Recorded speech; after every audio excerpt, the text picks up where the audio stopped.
Dinas Pangan dan Istanbulkan Pertanian Perkebunan dan Perikanan adakan lomba masak tetap menjaga prokes dalam upaya terciptanya menu beragam untuk mencerdaskan anak bangsa.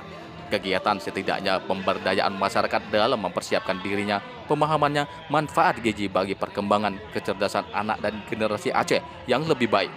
Kegiatan ini sangat baik bagi para peserta lomba untuk kesiapsiagaan kita menghidangkan bagi keluarga makanan bergizi dan makanan baik bagi anak dan keluarga.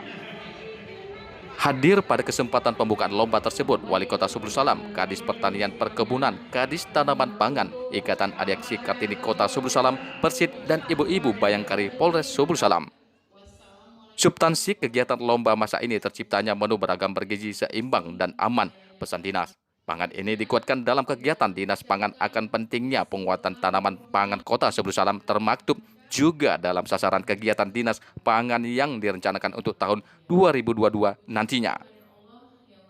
Wali Kota Subul Salam Afan Alfian Bintang dalam kesempatan tersebut memberi motivasinya kegiatan di dua dinas ini sangatlah bagus dalam upaya penguatan pangan, tercipta pangan yang seimbang, tingkatkan ekonomi kreatif dan kearifan lokal sehingga dengan kemampuan para ibu-ibu mengetahui memahamkan pangan makanan bergizi hingga kelak generasi-generasi yang lebih baik dan berkecukupan gizinya.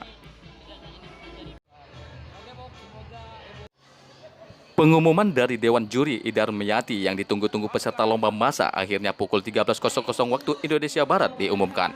Juara 1 dengan nilai 97 paling baik hidangan keluarga. Hidangan balita seluruhnya adalah olahan bayangkari. Juara 2 Beng Aceh dan juara 3 Persid. Kegiatan ini hanya bahagian dari kegiatan dalam motivasi diri peserta kaum para ibu-ibu untuk lebih memahami bagi generasi ke depannya.